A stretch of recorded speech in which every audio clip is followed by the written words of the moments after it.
It's the Life After High School podcast. Right on. Andre, brother, I appreciate you coming to the show. Welcome to my nice little fun garage studio. And yeah, I'm super stoked about this. I've had a lot of people tell me only good things, whether it be about your practice, about who you are as a person, and just the few conversations we've had in the past and times we've hung out. I have only good things, so I'm super stoked. I really appreciate you coming on, brother. Hope I can live up to the hype then. Yeah, right on. Oh, I'm sure you won't disappoint, man. So, with that being said, take us through kind of your transition leaving high school, like what that was like in college, and then kind of how that path took you to where you are now. And we can kind of go through it from there. Yeah, no worries. So after high school, it was... I was an athlete in high school, so I didn't really know what I wanted to do, but I liked the health field. I knew physio was kind of an interest. So I went to, like my other buddies went to kinesiology, did the university route type thing.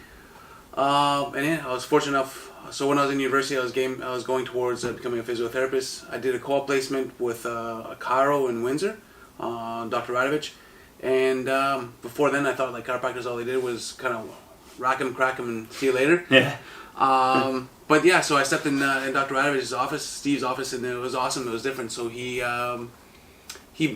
blended at the time my understanding of physiotherapy and chiropractic, and I was like, oh man, that's pretty sharp. And at the time, he was doing active release technique, which is this a trademark version of myofascial release. So myofascial release is fancy word of saying like muscle release. Yeah. Push out muscles and we make things and we stretch things and Nice. move things around. Right on. So it's all that kind of stuff. But he incorporated both of them together. And that was the first time that I saw that. So every time when I was in the SU, every time I did physio, it would be like you have like the IFC, like the little stimulator kind of stuff. Yeah. That and then with some rehab exercise. But it was finally the first time that I actually saw somebody put their hands on a patient or on a person to get them better. So at the time I was just having some issues. I've always had some shoulder issues from wrestling and from football. So after like a month and a half of working with him, I finally mustered up the courage. I'm like, hey Steve, do you mind treating my shoulder? It's been bummed out. So yeah, he treated my shoulder twice, and then I stepped under the bar, did a nice bench set, and then I just had no more shoulder pain. So I was like, amazing. So since then I was just sold. So I was like, I don't know what he did, but I just want to do what that guy does. So amazing. So yeah, so then after that day, I just moved everything over from physiotherapy to chiro because that's what Steve was, and I just kind of followed that route. So after that, I put all my eggs in one basket. Applied to the one chiro college in Canada. Mm-hmm. I got waitlisted, so then I was shitting bricks. So I was like, oh man, what am I going to do with my life now? Yes. So at the time, I was thinking my next option would have been like ergonomics, which I always enjoyed. Nice. Yeah, even growing up with my dad in the welding shop, I never knew what we were doing, but it was just ergonomics because my dad's like, always like, well, I want the table this high because it's better for working. I want this table high because it's better for like fine working. So he always had different tables like that. That's cool. They figured that out on his own. Yeah, just on his own. So I was like, oh man, so he just did it without even him knowing, and now we have like this fancy word that goes with it. So that was option 2. But then a week later, I got my acceptance letter, and then that just went down the road. So then I went to chiro for 4 years. And then I started my practice after that. So life was great. And then moved here in Sudbury 2012. Started with a great guy, Dr. Adams. Mm-hmm. He was a little more on the traditional chiropractic side, which was great. He gave me my start. And then I was able to meet up with Yves Charette. He's an osteopath and the team shredder at the time. So yeah, and then he had a different spin on things when it came to treatment. So I never saw some of the stuff that he did, and he was explaining some stuff. I'm like, Eve, there's no way that you could palpate that kind of stuff. Like he was talking about the interosseous membrane. So it's like a membrane that's between the two shin bones. I was like, how are you going to palpate that? He's like, just watch. So he kind of goes, just watch. He says, yeah, with the confidence. I was like, huh. So ever since then, he was more or less, I have a lot of respect for him, and he's more or less one of my mentors here in town. And so I was able to build my practice with him along, and then unfortunate events happened, and then we had to move the practices, and we still maintain friendship. We end up where we are above Glorious, and then he's over behind the Cooperative Funeral Home. So life is great. Nice. That's good. Yeah, things happen. Yeah. So with that, we kind of met because one of my good buddies is, you're a mentor of his, so to speak. So your mentor in Windsor, and hearing you talk a bit about that in the research of this, and then before and in the past, what do you think makes a good mentor, or better yet, what made him a good mentor for you? What made Steve a good mentor for me? Back in the day, if you can remember.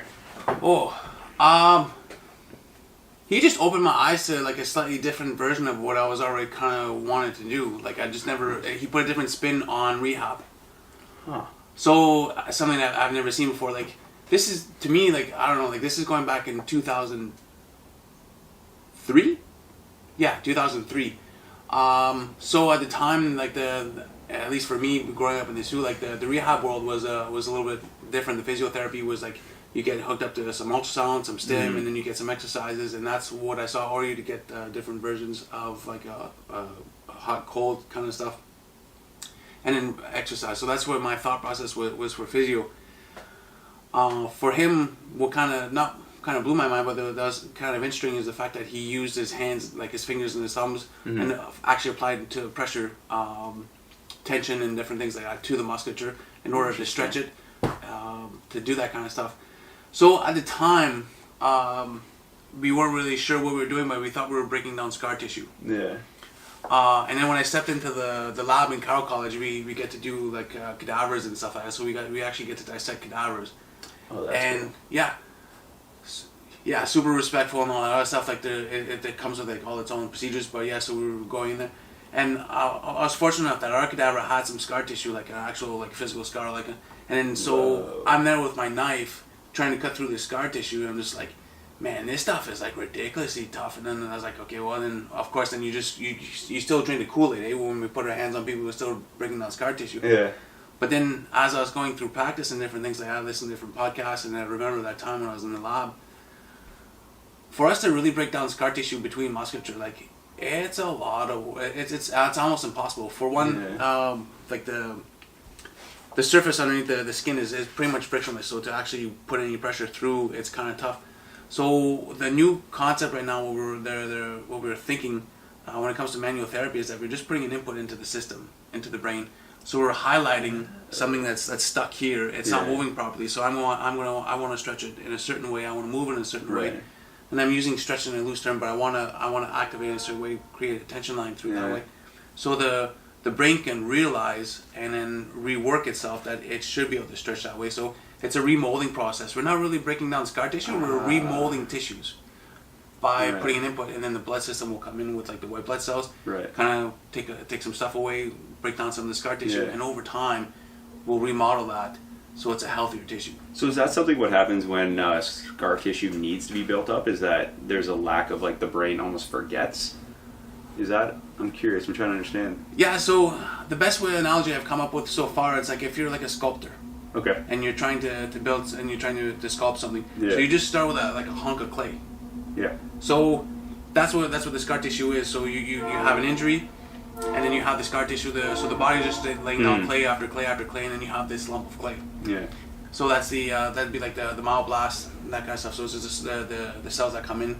Now you'll have like the class system that comes in and kind of remodels it. So that's what's coming in and sculpting it, and it'll make it like the Statue of David or whatever. So it remodels it back to it as best it can to the way it is with the proper inputs.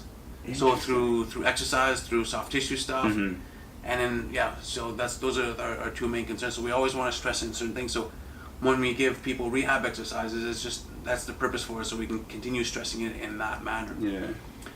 And they're finding out now that if we can continue that tension for about 2 minutes, like in the treatment, that you could actually change and you could actually communicate things at the almost the cellular level, the way it communicates through the force. So if we overstretch, but if we put the stretch to it, or like a force through it for a certain amount of time, the cells will actually start communicating to one another, and then forcefully going and moving that cell one by one and trying to line it.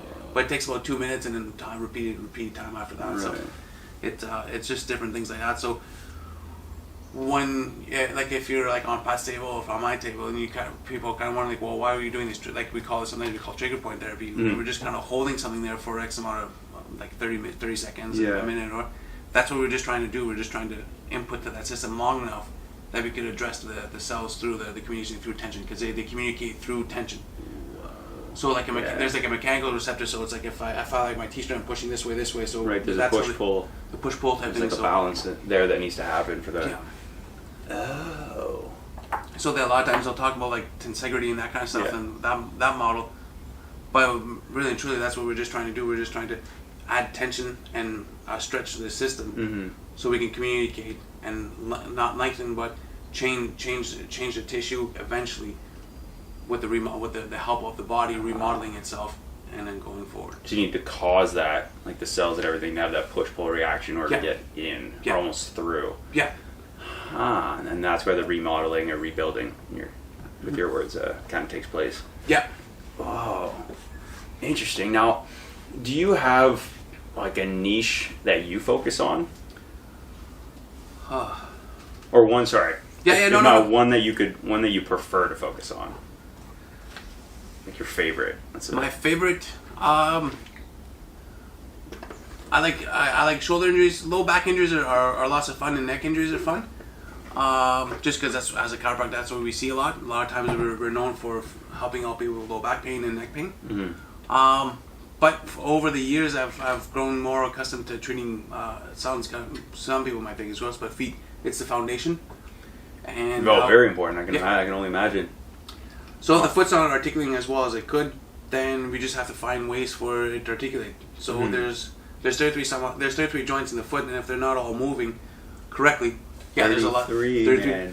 There's a lot. So if they're not all moving and some of them are blocked, then your gait's a little off, and then then that's what creates knee injuries, create hip injuries, low back stuff. So it is truly the foundation of what it is. And I didn't realize how important it was. And now, I guess I'm not too sure if it's because of COVID or if it's like this is a personal for Robert. He's my 7-year-old.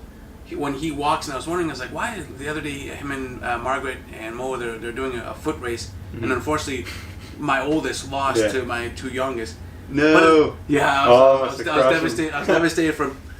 But it's because the way he was running, like he was always running with a limp, because of we have to work on it. And mind you, he's 7 years old, so I have to pick my battles, right? Yeah. But his foot, he toes out a little bit, so as he walks over it, he kind of buckles his knee over it. So he's not coming over his toe. He's wobbling off the side of his foot. And there's a lot of people that actually do that when they walk into the clinic. It's just because the feet will kind of toe out a little bit, and as they walk over, people, especially with flat foot, they'll kind of go that way. So just retraining people on how to walk over their big toe, and then using the proper foot mechanics to walk over their big toe to alleviate knee pain, to alleviate hip pain, and then no back pain. But I can't start as early in Robert's case as 7. So we just have to work on different things. Right now, in that case, as a form of, not recovery, but kind of like catch it before it gets bad, let's say, would you almost like coach them how to correctly move their feet, or do you give them like a form of, like a way to treat it, like a treatment plan, like, oh, if you foam roll this after, or if you like, I found it like I'll like roll my foot on a golf ball after like a 12-hour shift on my feet where I need to balance all day and stuff like that. Yeah, so it's a combination of different things. So sometimes I'll go in there and manually treat it with my thumbs and my fingers and try to see if I can get things moving and what's not moving. And then after that it's care. So if I could educate the patient or the person enough that they can go home and self-treat themselves, like with the golf ball, and so finding out what they're doing, and then some stretching and the proper like foot mechanic kind of stuff, and there's actually some exercises to do, then they're usually a little bit better. Then they're usually a lot better. As much as I like to admit all the stuff that we do in clinic, really and truly, we're probably at best maybe like a 40 to 50% of the equation to helping people get better. When people step in and 50, wow. Yeah, that's usually what I say. It's like, okay, this is we're a team now, so I can do my part, but they have to do their part. And then the people that do end up doing the people that are dedicated to their exercise, their rehab exercise, tend to get better faster, and that always hits the grand slam, and they're able to. Oh, that's amazing. Yeah. You must see a lot of like situations like that just make you go, yes, yeah. Thank you. But I'm sure at the same time, right? There's those that make you go, like, God damn it, why don't you take care of yourself? You know? Yeah, just different things like that. But you get to, now I'm 9 years in, so you get to read people right off the, like pretty quickly. So if it's also you get to know like the go-getters. Yeah. So they'll probably get like 3, 4, 5 exercises, and then sometimes it works. Sometimes it'll work against them. If they're like a weekend warrior, they're like an athlete, and they're just go all the time. Yeah. Then I kind of slow play it a little bit. So instead of having 3, 4 exercises, they'll only get like 2, 3 exercises, just because they'll tend to overdo it, and overdoing it, it's finding that balance. Sometimes overdoing it can create more issues, and then if the person is slightly less motivated, they might get 1 or 2 exercises. But those 1 or 2 exercises are crucial, and those are the keystone exercises that they get. Right. Huh. Now, what are some misconceptions a lot of people have about chiropractors that you found lately that are just, well, that's kind of silly? If there are any that come to mind. There's just... So the one thing that, as a chiropractor, that's great about us is that it allows us a license to put our hands on people and to treat people. Right. So certain chiropractors treat certain ways, and then other chiropractors treat different ways. So a lot of times, especially when people come see me, I treat very heavy on the soft tissue side of things, and not so much. I'm not very adjustment heavy compared to others, and some other chiropractors are very, very adjustment heavy, and they have shorter treatment times. I'm more on the opposite end of the spectrum. I'll have longer treatment times, so it's usually 15, 20 minutes. So there'll be a lot of soft tissue, some rehab, so like it flirts the line with physiotherapy-ish kind of stuff.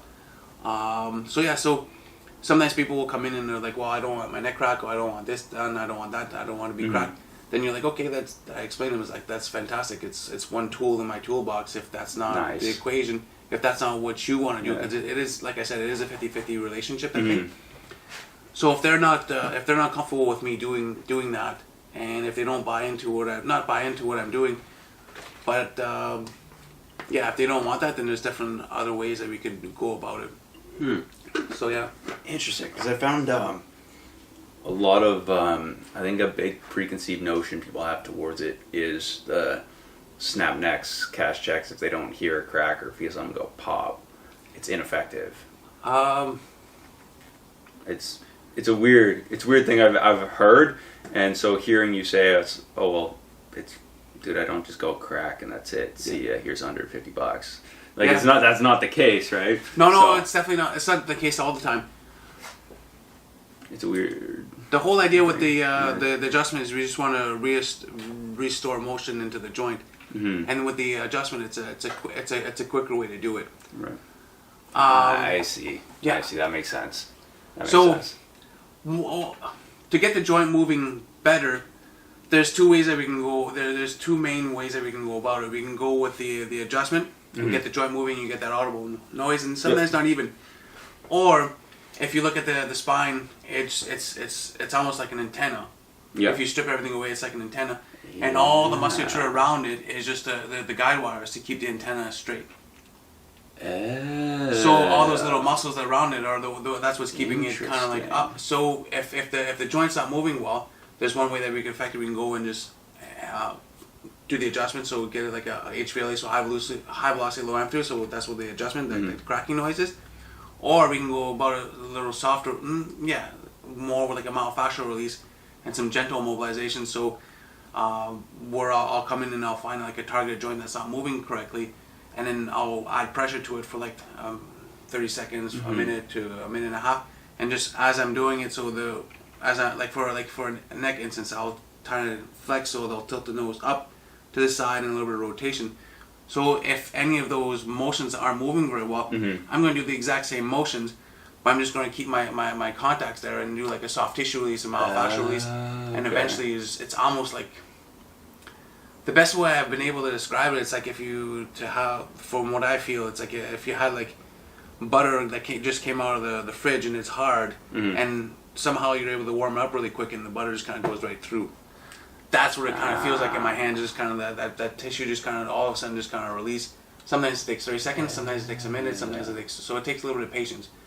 And then kind of come back and you find the next joint and then moving around. So it's you're gapping, moving the joint, stretching the tissue, stretching the tissues, the ligaments, not stretching it, but gappy enough so we can get that extra motion through it, and getting things moving a little bit better. So it's the whole idea with treatment is just getting as many joints as we can moving as freely as possible, and then kind of coming around with the rehab exercises, and then creating control within that new range of motion that we had. Whoa. So yeah, and then a lot of time pain will come from restriction motion. So if your neck is always kind of stiff and that kind of stuff, so if it's not moving the best it can, and we can restore some of that motion, then people often get off the table and they kind of feel like a euphoric feeling, or they'll kind of feel dizzy just because the body hasn't experienced that much range of motion that quickly over time. So then the body just has to get reacquainted. It takes a little bit of time, and sometimes you'll feel like people feel discomfort and that kind of stuff. But then we just have to strengthen it. Right. What I mean strengthen is we just have to create more of an endurance in the musculature to withstand like the different the stress that we put on. Like even now as I'm sitting, I'm kind of crouching. Yeah, as you say, people's necks they crunch. I'm like, that's what I'm doing. So as we're moving, so it's just so we have the endurance of sitting upright a little bit more in a better posture. And poor postures aren't bad. It's just that we just can't hang out with them too much. If it's a poor posture here, then I shift over and move into a different posture, and then it just to share the load of the tissue. If I'm always in the same posture, then those tissues are going to get overstretched, and overstretched, and then the other ones are going to get shortened, so it just creates an imbalance, and that's where the problems come in. So it just the fact that we're moving more frequently is the better thing. We're designed to move, so we should move. Right, and with that being said, and I know how important movement is, especially just the more people I meet, the more people I talk to in the fitness industry and the health and recovery rehab industry. There's a lot of things that cross over and that people bring up that are the same, but I find movement, everything is just synonymous with moving well. Yeah. And I found after I graduated college, I did whatever I did, some work in an outdoor center, did some traveling, and then I worked in an office for a year. And my lower back and shoulders, every time I would go from the office, home, eat, go to jiu-jitsu, and go to like lift weights, go to the gym. My shoulders, I would have constant like rotator cuff, my shoulders would always be sore. I was like, why is my neck getting it's getting stiff really easy? Or my back, I'm like, why is my back always sore? My hips were they're pinching all the time. I'm like, I wonder why. And then looking back, and as I talk to more people in the industry, it's a lot of, I'm sitting like this for a good portion of the day, and it was weird because I think we can get into this in a second, but we kind of had like a minor solution of, I wouldn't say ergonomics, but I'm sure it's a light form of it, but like the stand-up desk, like that being a huge fad, but standing isn't moving. I think I almost felt it was the same thing except almost worse. Like, oh, my hips are like opened up a bit better, but my feet are sore, my knees are sore. And you're still like kind of in that crouch posture because you gotta look at the monitor, right? Exactly. Yeah, the stand-up desk it's portrayed as like the end all and be all for. So the whole idea when it comes to ergonomics is, in the early 2000s, at least when I was going through school, we were always looking for like a perfect posture that we should sit in for 8 hours, and that's not the case. The whole idea with ergonomics is the fact that we were able to have variation throughout the day. So you could sit in one position for like 10 minutes, another position 5 minutes, and then that goes throughout the day. Yeah. Now the other thing too, that sucks too, is sometimes people they get in a zone and they're able to just crush work in a poor posture. So it's like maybe they just get in a zone, it's like 45 minutes or an hour, and they're just able to crush time, right? Yeah.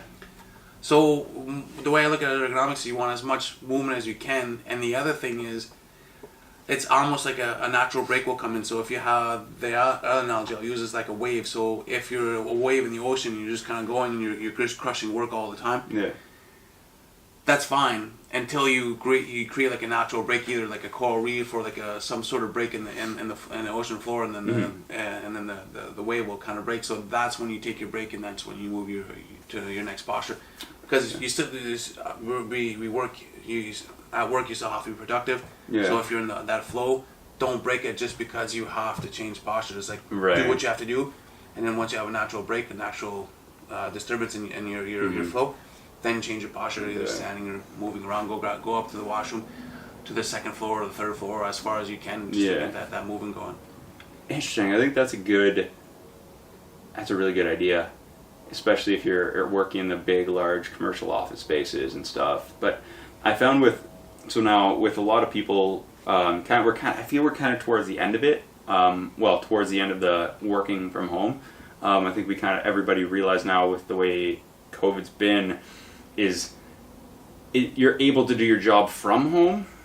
But I think a lot of people are excited to go back into that space, whether governments are going to be having their workers go back to their big office buildings, I'm not sure. But with that being said, what is kind of the best way people can go about doing their movements or rehabbing from home or at home? Like when they're say they have like a small 2-bedroom, or you saw my 1-bedroom apartment, imagine if I had worked from home. And I'm sitting in there, got the dog running around or whatever, and I get up, I walk to the kitchen and back, maybe 10 steps, not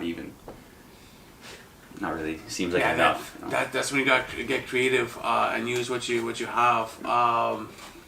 So, like for instance, then for you in the circumstance with like a smaller 1-bedroom apartment, once you get in that flow, then you just have to, then your break just has to be a little bit bigger. So whether stepping outside, walking outside, that kind of stuff would be beneficial. So like a 15-minute break outside, walking forwards, walking backwards, and then doing even a generic not gymnastics run, but like a track workout where you're doing like A, B's, and C's, where you're doing like kick up, just to get the blood flowing that way, or for like doing like a jiu-jitsu warm up if you're and you're like doing like some shrimps and that kind of stuff. Yeah. Just different things like that, just to move a little bit differently. Interesting. So yeah, it's a good idea. Yeah, you just have to be creative of what you're doing. And the one thing I really enjoy from like a martial art perspective is either like maybe not a martial arts, but like a Pilates or like a yoga, or like a Tai Chi. It's as we progress through the movie, it's not from one posture to the next posture and getting into that stretch. It's the journey from one posture to the next posture and being conscious of how the body's moving, where it's not moving, how it's moving, and do I really want do I want to open up my hip? Do I want to flex my foot more? Do I want to push my foot more on the floor? Do I want to rotate more my hand open, that kind of stuff, and just being conscious of what you're doing, almost like a body meditation of what you're doing. So just little things like that. If you can come up with like a small like yoga routine, or like a Tai Chi, like or a kata type of thing, that you have in a hallway, just different things like that, just to move a little bit different. Unique type of movement, eh? Yeah. I'm guilty of it too. Like I get my mode when I'm training and that kind of stuff, and then I run to the front desk, do my thing, and then come back and do more. Yeah, you get in your own way of. Yeah. Right. So sometimes I get my own way. So, but it's just to get things moving a little bit different. It happens. With that being said, what is kind of the best way? Because I find myself like guilty of this. I'm working all day with my pouch on my right side, right? I got a 22-ounce hammer, everything. I'm reaching always this way, I'm reaching that way. What's like the best way that I can kind of, or people in that scenario, like I have a lot of like carpenter friends or like contractor friends who, whether they have their pouch or they're just bending over weird and like lifting always from the same side, like what's the best way they can kind of like not target, but any extra movement that can kind of counteract the strenuous movement that they're doing all day. The long story short is you become ambidextrous, but nobody can. Yeah. That doesn't happen, right? No, it's not a thing. You're either born that way or. Well, I don't know. Like not every. Well, like your previous guest, Zach, like he's just a different dude, so he was trying to do a few things like. Well, like I always put my wallet in my one pocket, so for 1 month he would put his pocket like. His wallet in his right pocket, he put his wallet in his left pocket, just to throw the brain off different things. I should have asked him about that. I'll ask him another day. Yeah, another day. That's good. Never thought of that. But the other thing too, it comes back down to efficiency, right? When you're hired for a job, you have to do it as efficiently as you can, because if you're there, not that you waste an hour, but if it takes you an extra hour, it's an hour of productivity lost that you could have been somewhere else. Right. So, it's it comes down, so we just have to be conscious of like, well, if my hammer's always on my left side, and then I just pull everything on this side and I do everything with my right hand. That's how your body works and that's how your brain works, and that's cool. It just when you're doing your jiu-jitsu is focusing your techniques on the opposite side. So if you're dominant on the one side, it's just to increase your jiu-jitsu game and maybe practice more on your non-dominant side. That kind of stuff too, just to make the brain work a little bit differently like that. Because when it comes to like what we do for a living, we have to be efficient at it, in my opinion. Because then you want to come home and that kind of stuff, and you want to have a life, you want to do your jiu-jitsu practice, you want to do that other stuff. So if productivity is lost working, then it just takes away from the stuff that we kind of enjoy, right? Right. But the other thing too is I was treating another carpenter, and he had a similar, because if you can, you want to load up from my understanding, you want to load up your tool belt as much as you can, so you don't have to come running back to the truck all the time. Exactly. Like whatever batteries, impact, drills, hammers, everything. Because we come down to efficiency, and you really exactly right. Yeah. Do you really want to be that geek guy that rolls on the construction side with like a suitcase full of stuff and just pull Never. And that's not that efficient either, because you gotta climb stairs, you gotta climb a ladder, you gotta climb that kind of stuff, right? It's not safe. It's not rational. Yeah. So,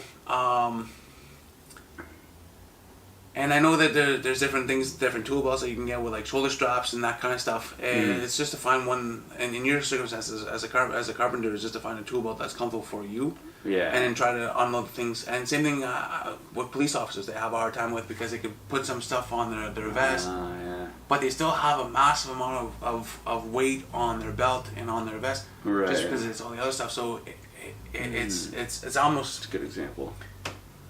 Not that I want to say what it is, but it's almost like a hazard for the job type of thing. So that's the work that you do, and that's the consequences that comes with it. Would there be an ideal world that we could just put everything in like backpacks and throw everything up? And I'm sure. But it wouldn't be, how efficient would it be to like throw your hammer in your backpack, and every time you need it, you kind of throw it around, pick it up? And it'd be great. It'd be great if it'd be great if there's a way that you could do it effectively. Okay. Right. I think that's a really cool idea. Let's get that going. Because there's a bunch though, like people I know nowadays, like there's different pack out bags, there's different containers, there's like cards people pull at the job sites, and then we're always going back to the truck and whatever tools you can fit in your hand. I definitely don't think the belt I'm wearing is the best one for me. It's like very, very wide and just like sits heavy, and like it hangs weird. So yeah, I gotta figure that out. But that's a me issue. That's a future me problem. But it's still not. But there's a lot of You think, with all the technology and stuff that we have, you think that some belts. I'm sure there are some belts. I don't know if maybe like the only people that really know that does that kind of stuff when it comes to marketing stuff is like maybe like Lee Valley, and like you have like the D-Ball in Milwaukee and your McKee kind of guys, right? But I'm almost wondering. Hopefully, maybe we won't give too many ideas, but almost like a built-in apron. Yeah. With a tool belt.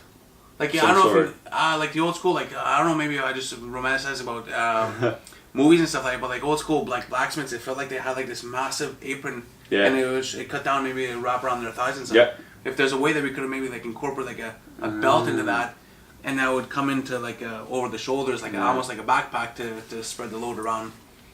Interesting. I know there's that like there's the ones that go over and they clip in with the belt, and it's all kind of pieced together, and those are comfy. Take a couple seconds to take off and put on and throw over, but other than that, like they sit here so you have more on you, and it's almost like that, but it doesn't. I think there's more room, like I said, like with the apron, and finding a way to like tuck depending on what you're doing. I think what you're doing is huge, right? Because I have an assortment of things in my tool pouch, and there's not a lot that I carry around that I really don't use, but I know people who carry around a bunch of stuff that I'm like, you're framing houses all day. I'm doing like maintenance, so you're not gonna have a set of channel locks in your pouch, but you're gonna have 2 hammers or a bunch of screws or you're gonna have a big pass load nail gun next to you attached. That's like a good 2-3 pounds hanging from your right side all day, and a 26-ounce hammer on the other side. You're going all over the place lifting like 10-pound sheets of plywood over your head, and you're like, well, versus like going in and fix pipes or going in and remove and replace locks and stuff, which is more my speed. I'd rather do that. It's just lighter, it's cleaner, and I can work in doorways and not have to frame in the winter. I regret ever doing that for a bit. So, yeah. Yeah. And once again, a tool belt is what it is. It's tools that you need to do the job, right? Exactly. So, are you going to spend like 5-10 minutes every time before is like going through all your tool belts and do I need this, do I need this? So, yeah, true. It comes down to I feel like it's. I wish I had, to be honest, long story short is I wish I had a better answer for you. It's I think it's just to be conscious of what you're doing at work and find ways to counteract it at home and in your time, your downtime.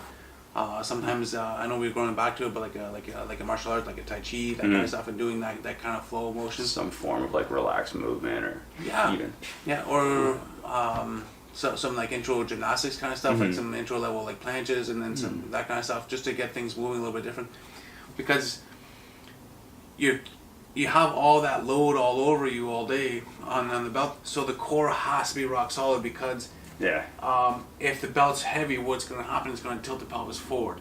Yes. So it's going to put undue stress on the back, because the back muscles will have to contract a little bit more. That's why my back sometimes, and a lot of us. Yeah, so the abdominals are going to be stretched forward, so the abdominal wall won't be as strong or as useful, so it's trying to keep that pelvis level. So it's creating a stronger, I hate the word strong, it's almost a strength with endurance core to support your way of work, just so when you come home at night, you're not just completely wrecked. And then it's tough too after dropping in like 8, 10, 12 hours at work. Oh yeah, at least 8 always. Yeah. Doing some manual labors and coming home, sometimes you're just beat, especially if you're like a day like today with all the humidity and stuff. It's brutal.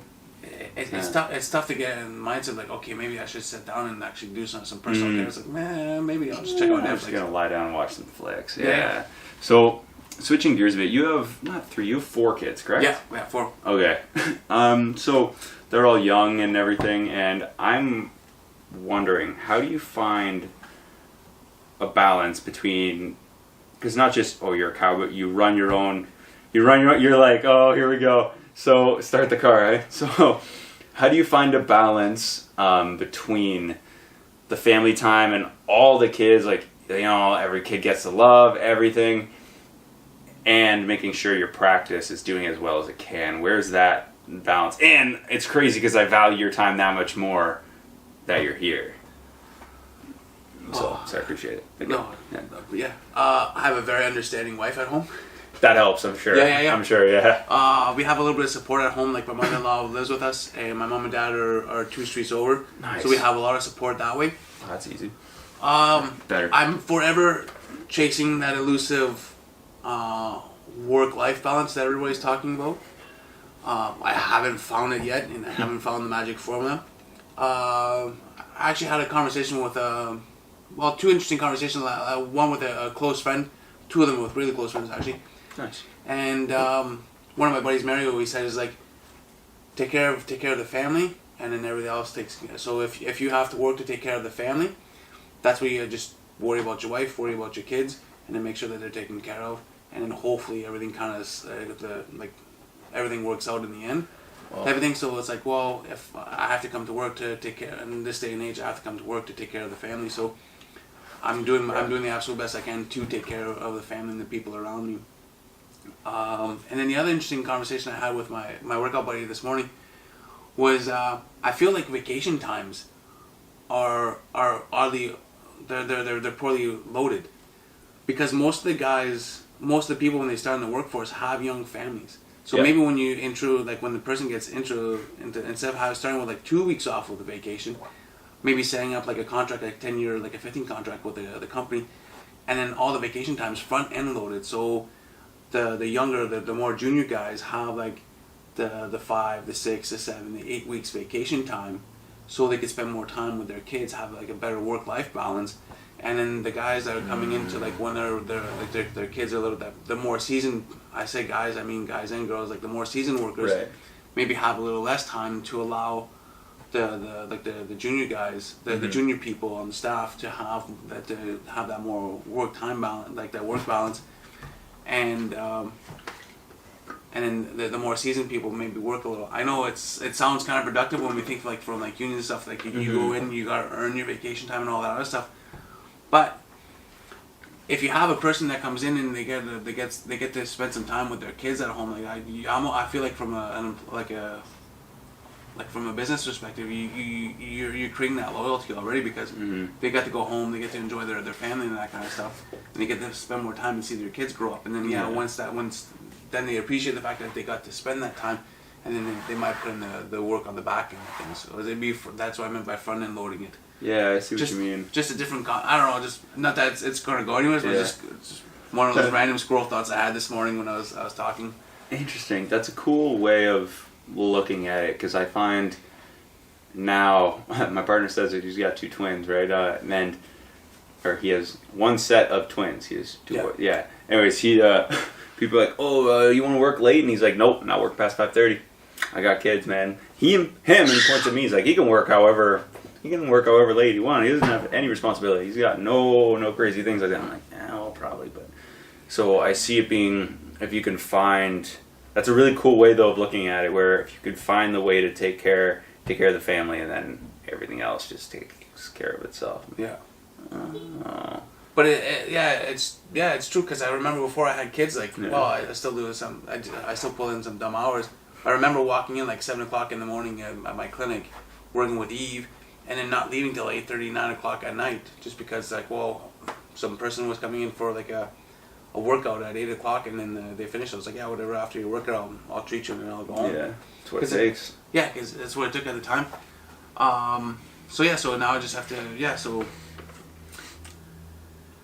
But I didn't have any kids to worry about, so I just had to worry about coming home, eating, and going to bed and waking up and doing it all the next day, right? So, and at the time, like that gym had like my community, like I had a lot of friends in there. It was like a community, so it felt like that too. Nice. And kind of like the way the clinic kind of built, like, because the community's there now with the staff that we have around us. They're friends, and then we're all practitioners, but they become like more like friends. So we work well together and that kind of stuff. So I have that community there, so it's quite nice to have that camaraderie at the clinic as well, and it's enjoyable. That's good to hear. Yeah. So another kind of separation question between separating to and like compartmentalizing certain things in your life. How do you find, we kind of touched on this a little bit before we hit record today, but how do you find a way to separate, and this is something I've been talking with like a bunch of people in different industries, like how do you find a way to separate, like to go a middle ground where you're not ripping people off, but you're still making a healthy living and providing for your family and making that money and living the way you want to live, but at the same time providing that good service and building that trust with that client base? How do you manage to find that separation where like money's a priority, but also your clients are? How is that, how do you find that? Well, like we talked about, it all depends on how much, where the value is set into money. Right. There was a time early in my practice where I looked at the dollar and was like, I want to earn this much money, and it took me forever to build my practice. And when I stopped caring about money and just started caring about people, I didn't have to worry about money. Whoa. So interesting. Yeah. Put in charge a fair price. Yeah. Like we Absolutely. talked about. Like, absolutely. Yeah. I got commented earlier, like, one of my patients asked me, was like, oh, how come you're $10 more than the other people? I was like, I looked at him and was like, what? I'm $10 more than other people? I was like, I guess I didn't do my research properly. But it's okay. You say, so once you're in there, you set your what you feel that you're a fair dollar for your services. And every time that you go into, like for me, when I step into that treatment room, I wish I could say it always happens, but every time I step into that treatment room, my intent is that I'm going to give the best treatment that I can at this moment in time. We all have bad days, we all have good days. Some of my treatments, like I said, sometimes I'll walk in and it's like, oh, that was a really, really good treatment. And then sometimes you just have an off hour or an off day, like even like a professional athlete, sometimes you come into a slump, just things are going on in your life, that kind of stuff. But it doesn't matter. Every time I step into that treatment room, it's like, today, this is the best thing. I'm going to give the best treatment that I can give them today. Mm-hmm. And then once that ball keeps rolling and stuff like that, then the rest kind of, I don't want to say the rest kind of falls into it, but every decision that I made over money in the past, it never really worked out for me. So I just set my goals, of how I want the clinic and with things like that, and with the people that I want around me. So surround myself with good people like Dan, Pat, Dr. Andrea, Crystal, Krista, and then Carla. Like they're just all good people around me. And unfortunately, we lost Zach, but I'm super stoked for that guy. So surround myself with really good people where we feed off each other, we provide a good service, and a lot of us are like-minded, and we just want to do the best we can for that patient or that client at that point in time, and then move on to the next one type of thing. Nice. And to touch on what you said, kind of briefly mentioned something about it. Like the good days and bad days. Now, not to focus on a bad moment or a good moment or a specific like client or anything, obviously, but do you have a moment, let's call it a teachable moment, that you experienced yourself that you're like, ooh, like that, like because of that moment or that experience you went through, you like grew astronomically? Yes. Like Chiro specific. Yes. Yeah? Yeah. Are you able to let us in on it? Yeah, and elaborate. Spare the details that you can't share, obviously. And early in my practice, the one went a little south. When we talk about stuff, and I'm pretty sure. So one of the risks that comes with an adjustment is that you can break a rib. I'm not 100% sure that I did, but it sure felt like it. So it's just everything. The treatment was going super smooth, and in my head I was like, man, this is going rock. So I was like, if I just do this one last thing, it's going to be astronomically better. Yeah, and unfortunately it didn't turn out that way for me on that time. So from that one, it's knowing how I learned from that one is how far to push the tissue. Yeah. And always that even when we were in high school stuff, like when I was doing football, I was like, that one last practice or that let's do one more round, one more whatever. Yeah. That's when we always get injured, right? So in my head I was like, I want to do, if I do this one last thing or this one more thing, it's going to be that much better. Every time I think of that one more thing, it's like, tissue tolerance is we max it, we're done. Let's let that cool. Interesting. So there's that, and then the other thing too is not. It is a relationship between the patient, that kind of stuff, but not let the patient dictate my treatment. When I was early in my career, though, I had a patient on my table when I was at Boreal. Great guy, well respected and that kind of stuff, and he's like, keep pushing it. And in my head I'm just like, man, if we keep pushing this stretch, it's gonna turn out bad. Yeah. Had a conversation with him like 2 days later. He's like, yeah, man, we overdid it. I was like, yeah. In my head I was like, yeah, we definitely did overdid. What are you doing? So once again, it's like for me, dictating, I just dictate where the treatment goes type of thing. So just always a little shy. I rather put little building blocks and be a little more on the gentle side of things than go in and just completely wreck you, and then you're wrecked for like 2-3 days. You can't move. And in my opinion, if you can't move the following few days because of what I did, we're slowing down treatments. We're slowing down your progress anyways because you're not moving. You're not doing what you want to do. So it's you moving the next day or right after treatment that's just as important as the treatment. So if what I do in the treatment room hinders you from doing your job the next day or whatever, or doing it because you're so stiff and sore because of treatment, then it's kind of counterproductive, especially because you'll sit on the couch and that kind of stuff. Well, people tend to sit out to rest a little too much. Yeah. And then it just slows down their progress. Because they're not stressing the muscles, they're not moving the muscles, they're not getting the blood flow, they're not stressing the tissue the way they need to. Yeah. So that remodeling process is just slowed down.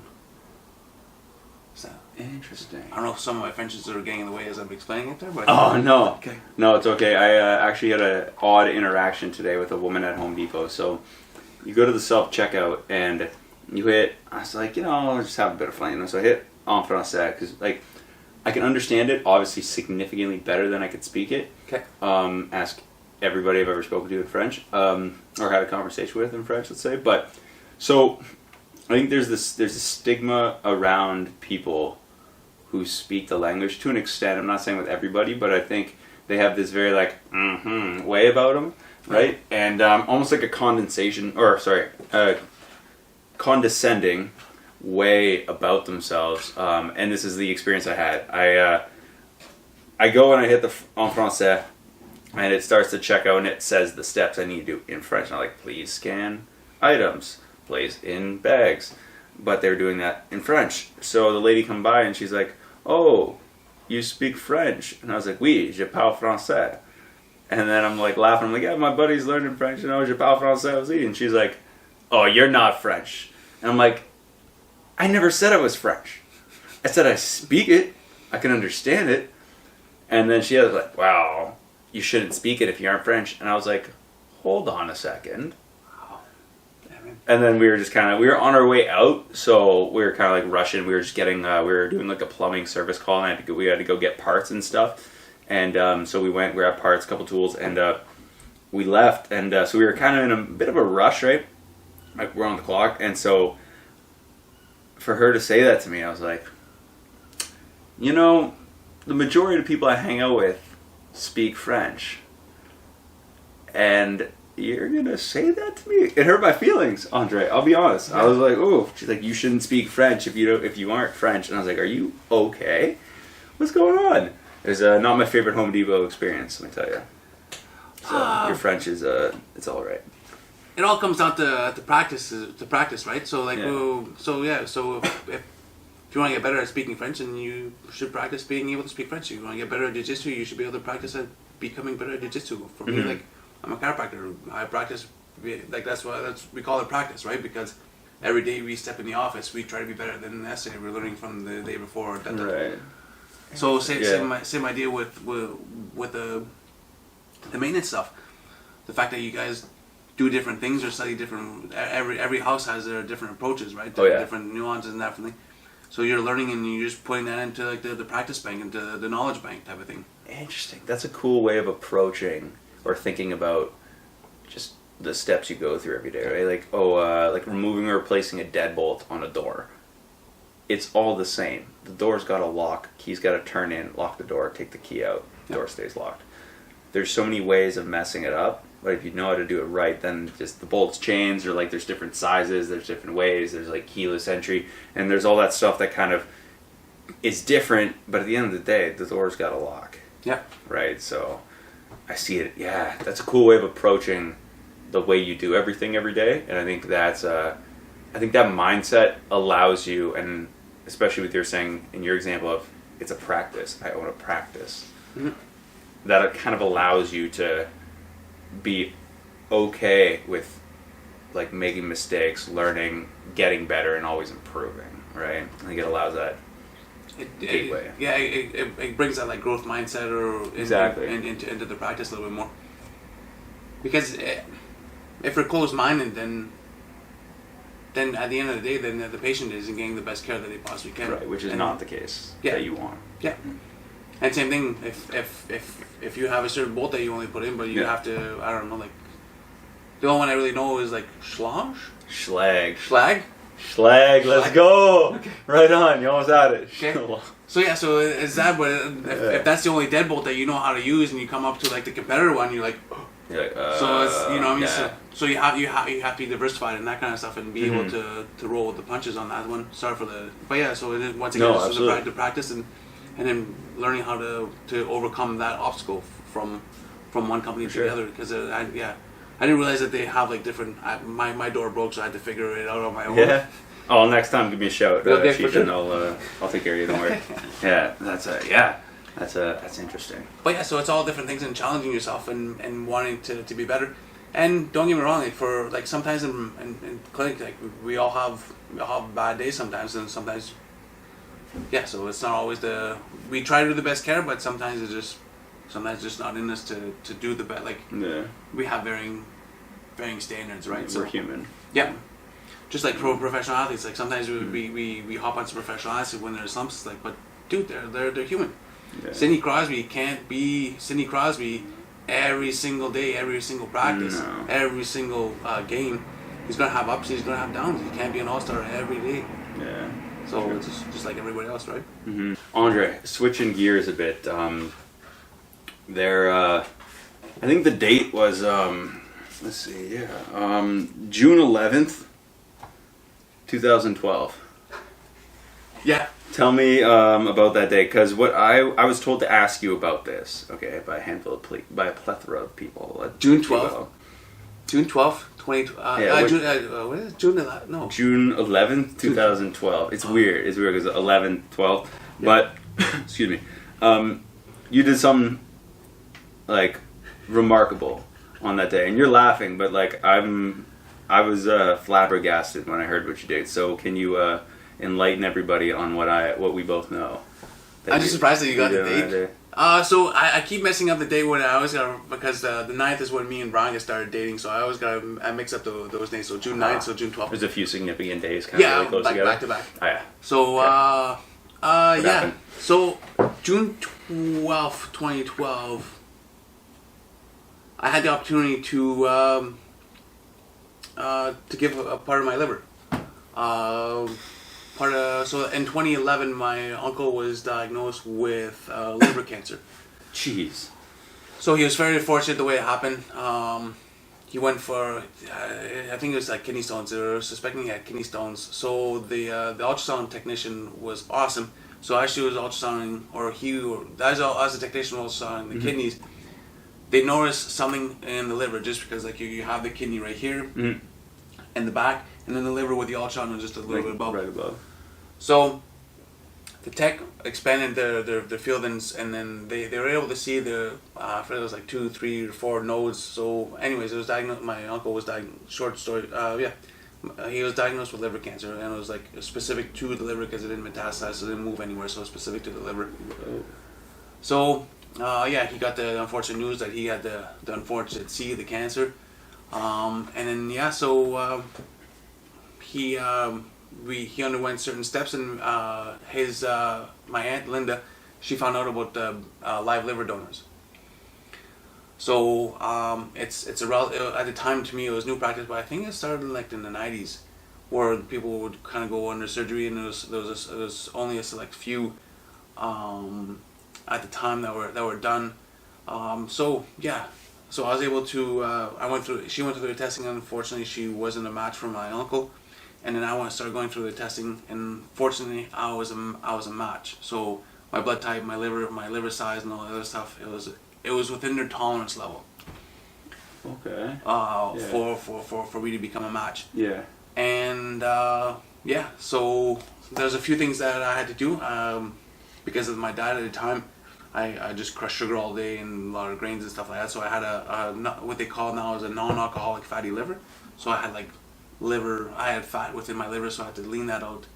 So I went on like an OptiFast diet. So I think I lost something like 40 pounds, and the only thing I was drinking is like these OptiFast shakes for like three months. Sounds ridiculous. Yeah. Oh, it was brutal. Veronica, my mom and my dad probably just hated me. I was probably the biggest jerk to them for the longest time. Oh yeah. Always hungry. Always hungry. Yeah. Oh no. Going from like, I don't know, like 2,500 to like 3,000 calories down to like 900 calories. So I was probably brutal. Yeah. So so everything worked out, and I was cleaning out the liver, did all the stuff that I had to do, and I had the opportunity to give up part of my liver to give to my uncle. So they took out like the right lobe, and then so they cut me open, kind of went in there, took the section that they needed from me, gave it to him, and then my liver got to regrow.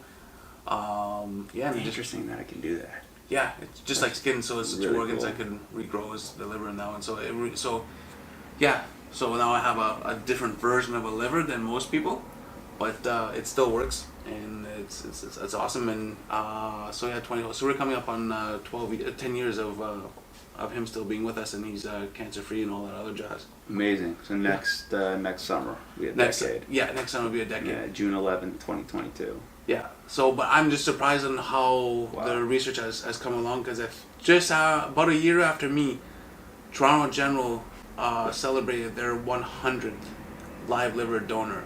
So 10 years ago, and then now, yeah. Whoa. So it was relatively new at the time for Toronto General. Is that not scary? Like, were you not, like, what was that process like when like, you're like, oh yeah, like, did all you guys decide to go get tested to go see if you could all donate, or? Just my aunt and just me, because it's a relatively expensive process, right? Because we have to go for like blood work, MRIs, CT scans. So that's what the process is, eh? Like Yeah. MRI is what's, yeah. There's just, and then I got stabbed twice for like a liver biopsy to make sure that my liver was up to snuff and it was healthy. Stabbed. Yeah. I'm So not in the medical field, so I'm a little unaware of what those terms are. they took a biopsy, so they just had to take pieces of they just had to take pieces of my liver. So like I'm just going to mirror just because where the camera is, so they just went between my ribs with like a needle about yay long. What do you mean, like, long? Yeah, That's going through one side out the other. It looked about that long. So they went. Probably felt that long. Yeah. Oh no. So I'm not too sure if they did an incision. So they came in between my ribs and just kind of jabbed my liver, and they pulled tissue samples out just to see how the quality of my liver. Yeah, that happened twice. So yeah, there's just different things That that happened twice, by the way. Yeah. Ooh, no. Because they had to see how, at the time, because I had the fatty liver, so they had to Yeah. see the content of it. Because it's, if I remember correctly, if it's over 10% of fat in the liver, as soon as they take the liver out and they put it on ice, the fat will destroy the rest of the liver. So all the efforts that I did, it will be wasted, because as soon as they put it on ice, the liver's dead.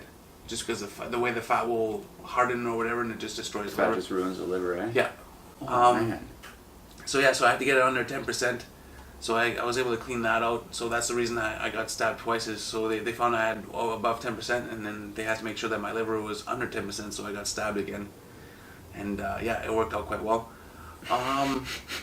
As well as it can when you're getting stabbed by an 18-inch needle. Yeah. So, but yeah. Yeah, it sounds kind of weird. When it came down to it, I feel like it was almost like people think it's like a selfless act, but to me it was more of a selfish act, because the way I thought about it is, if I had the opportunity to help save somebody's life and I kind of didn't for my own personal issues or whatever, how would I feel 5 years from now, 10 years from now? So the fact that I had this opportunity to save somebody's life, I took it, and then now I'm okay with I'm very okay with my decision. I'm healthy, and then he got 10 extra years. Yeah. And then counting, right? Yeah. So yeah, so it's just like, it's like I had this opportunity to do this. Do I take the opportunity, or do I just like, no, I want to keep my own liver, I want to do my own thing with my stuff and just kind of not do it. And who knows, that might have made you, like, do you find you take better care of yourself now, knowing, like, after the fact? Do you like take better care of like your liver? Like you said, you had like, it was like there was a lot of like beer, high sugar diet. Do you find like you're taking better care of yourself now? I did for a certain time, and then I did the dad thing with kids. Of course, you always have to, like, there's leftovers and that kind of stuff. So You then just gotta put it back. I put it back a little bit, and then I had a wake up call about like 2.5 years ago. And then I just, once again, just restarted everything. Nice. And go on. That's good that you're able to make that, like, at least realization and flip it back. It's not like, oh, I'm back in the old habit. It's like, no, I'm doing it for my kids. Yeah. That's amazing. Oh, you guys don't eat the Big Macs? I'll eat the Big Macs. I'm sure they don't eat Big Mac, but you know. Yeah. Yeah, so. But it's all the dumb stuff. Like, like I'd have my portion, and then they'd have like leftovers, so I just like eat their leftovers as like my seconds instead of. Yeah, so you're just eating more. Yeah, I just eat more than I needed to. Oh, okay. Yeah, It's eating more of the same meal, or yeah. Okay. Now, I find though, when I was working in summer camps, and I'd have young kids, and they'd all be picky and fussy and stuff, and I was responsible for them. I would find myself, I would rarely fill my plate, because I knew I'd have to eat every single one of their plates. So I got 9 of them. Like, I have like anywhere from like 7 to like 15 campers, and between myself and my co-counselor, I'm like, hey man, like, we're not gonna finish our meals today because that kid, and that kid. When you get a list, like, right, we got a list at on like the Friday night for the following Monday's week kids. Yeah. Right, so it would be the name, how old they are, excuse me, and like anything the parents think we need to know. And there's always like fussy eater, and then there's like allergy to this, allergy to that, right? So I'm like, oh, okay. So there was one week where I think I ate the 60% of my meals were gluten-free because the kids would have gluten food and then be very picky with it and then not eat it, and it's like, well, it's expensive and it's a low-funded camp, so we kind of can't waste much. So I would end up putting it down, and I think all the women at the end of summer would be like, man, I weighed 135 pounds when I started, I weigh 115 now after 2 months, and they're all like happy with their weights, they're feeling good, they have energy, and I'm like, came in here 155, I left 180. What's going on? I've never been that big. I'm looking, I'm like, abs are gone, I feel thick. I got there's a funny photo on my Instagram of me, my girlfriend calls it my travel body, because I'm standing in Pisa over a bridge, and all you see is I'm wearing this hat, fanned out, glasses, and you see just my belly go like this. It's awful, man. It was all the French cars, all the Italian food, just everything just went straight to here. Yeah. And it was just I was chubbing out, and I was like, yeah, this is crazy.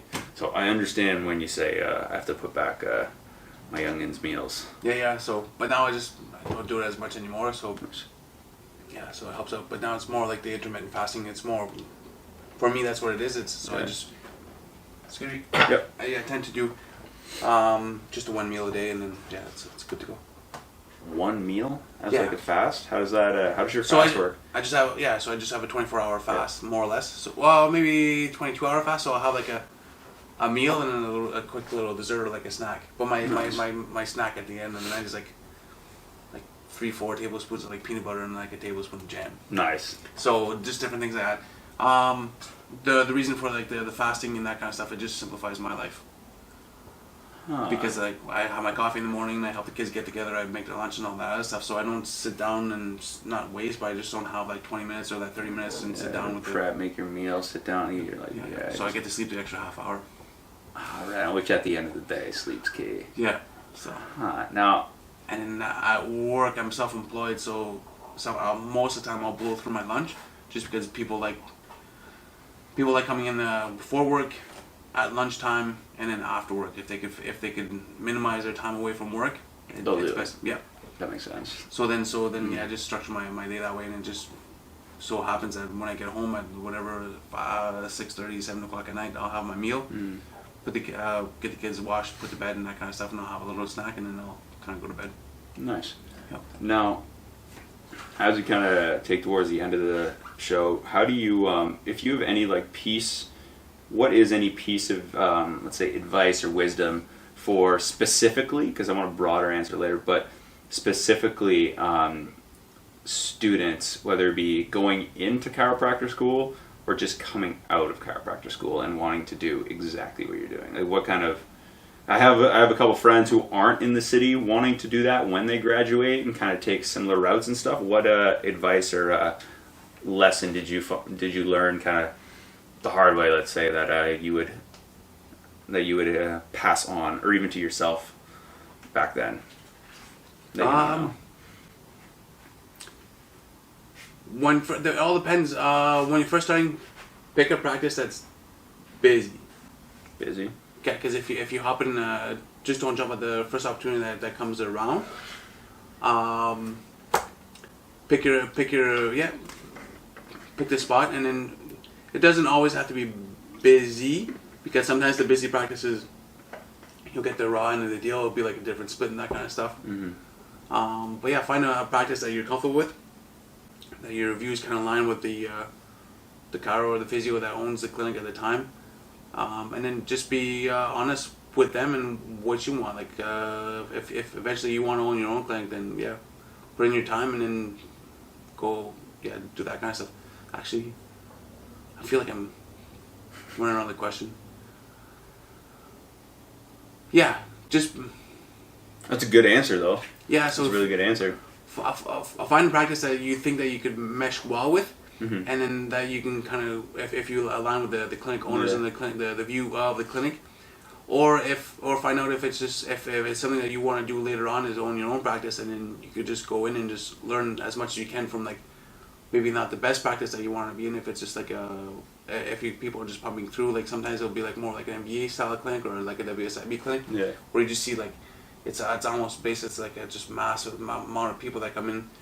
So and just see how they run, because the businesses run very well from that perspective. Mm-hmm. And then just take really good notes from that, and then when you open up your own clinic, and take some of those the good things from there, and then just replace the bad things that you don't like from there. Nice. So, long story short, treat everything like practice. You're learning from everything at every point in time. Nice. Even the people that may not you may not feel that they have something to offer you from like a wisdom perspective or a knowledge perspective. You never know, they might have some keys in there, or they might show you things of what you seeing them practice the way you don't want to practice. Just might open your eyes more to the way you do not want to practice, and avoid that pitfall for you. So just have kind of like an open mind, treating everything like a practice, and then kind of going from there. And I remember when I was in practice, there's a chance where I was like thinking about picking up a second job just to supplement my work, just because there's a certain ideal that I wanted to hit, and there's a certain way I wanted to practice, and I wasn't doing that. So there's other things I was looking at to do potentially. I didn't have to do it because I was fortunate enough that the practice eventually picked up enough. Nice. But there was a point in time where like I was contemplating in the summertime working like with the landscaper, doing lockstone, that kind of stuff, just to pay for like maybe 2 days a week, and being in practice 3 days a week, just to make ends meet, because bills gotta get paid, right? So 100%. Bills don't wait. Yeah, they definitely don't wait. Lame, but definitely. And the other thing that I would recommend to any student, and especially if chiros, is as much as you want to learn on how to become the best chiro out there, so reading all like the chiropractic and rehab books and all that other stuff, dibble dabble into other random books like finances, like the not to name drop, but like the Wealthy Barber, the millionaire mindset, that kind of stuff, the growth mindset, just like that self growth kind of stuff, helps you just as much as the chiropractic stuff does, because eventually we're still like a business, right? So meshing those two things together. And financial security is always important, that kind of stuff. Huge. And then just random books, like I like Malcolm Gladwell books, just because they're just random books about random thoughts. And then when patients, because I'm in the clinic, I'm in the treatment room for like 20 minutes, I can actually create a thought and put something together from different aspects of different things that I've heard or read or whatever, that kind of stuff. So having a vast knowledge about chiropractic is very important. But being able to have like a conversation piece too with your patient, if you choose to have like a 20-minute conversation, like a 20-minute treatment, so at least you're not always just staring at each other without talking. Yeah. So I can imagine it makes the service better. Yeah. Too, from there and too. So so just different things like that, just to be the best chiropractor you can be, and then read all the books that you need, and then but also kind of venturing off into other books and other things, other knowledge to just fill up like the random knowledge kind of stuff too. Right, and I think that's a really cool piece of advice, because I think there's a lot of things that I found when I was leaving school, and even in like second, third year and stuff, is and especially now, is the financial aspect and educating yourself with that, and just reading like what's cool I found too with Malcolm Gladwell books is like the perspective he gets. And I have to listen to not listen, because I don't like the idea of listening to audiobooks. I'll listen to podcasts, I'll read a book. I feel I retain it better. That's just me. But talking to strangers is one that I don't know if you've read. Yeah. I think it's his newest one, but I need to. That's one that I'm like that's when they're opening up with the cop scene, right? Yes. Yeah, that was a sick book. Yeah. Because you read it, eh? Yeah. Oh man. Do you have a copy? No, I'm the opposite. I do the audio thing. I have a copy of my audio, fair. but right on. Okay. Just because I have 4 kids, so I usually listen to it. Your free time's your commute. Yeah. So, I get that. Makes sense. But man, because that's one that I've been recommended a few times that I haven't read yet. Okay. I'm like, ooh. That's a good one, because I think, and I was talking to a friend of mine recently too, I'm like, the reason I travel and why you do those things is it's all about perspective. Yep. Right? Like, everybody comes into your life and they either dose you with that bit of like they shift your mindset on something, or they add a piece of information to you, like to your thought process and the way you think about and approach problems. that kind of make your problems and your issues solvable, and that you're able to almost live better, right? It's a way of, oh, I have a problem right in front of me, and somebody who's done the problem and figured out a solution and has countless reps in working on what you're trying to figure out, and they show you how to do it. They just gave you perspective on how to do it correctly. Yeah. Now you have to implement what you know, which is they gave you that piece of information, then you take that to a productive form. Yeah. And then you make your money and make people happy with it. So, yeah. And then the chances are the people that wrote those books, they're relatively experts in that, so why not listen to experts at that point in time? So they did the research and stuff like that. And it's nice to hear different perspective. And yeah, I 100% agree with what you said. It's changing perspectives or shifting perspectives or opening your eyes to maybe somebody else's different perspective. And then, it just makes the world a better place. Amazing. Yep. So with that being said, Andre, as we conclude, where can people get a hold of you, whether it be for your practice or on social media or what? I'm rolling the red carpet for you, brother. So where can people find you? I wish I had a better social media presence, but just Live Max Health Group. We have a Facebook, Instagram, which me and Joe will often, well, not as often as we used to, but we'll post like different exercises and that kind of stuff too. Mm-hmm. And then we're trying to up the our YouTube channel with some stuff with Pat and different things there to put some exercise and that kind of stuff too. So it's more exercise and rehab focused. And if you just want to chat, just give us a call at the clinic, and we'll definitely more than happy to help you out with anything that you guys need. Right on, brother. Well, I really appreciate your time. I appreciate your wisdom, and I'll let you get back to your kids, brother. Okay. So thank you. Perfect.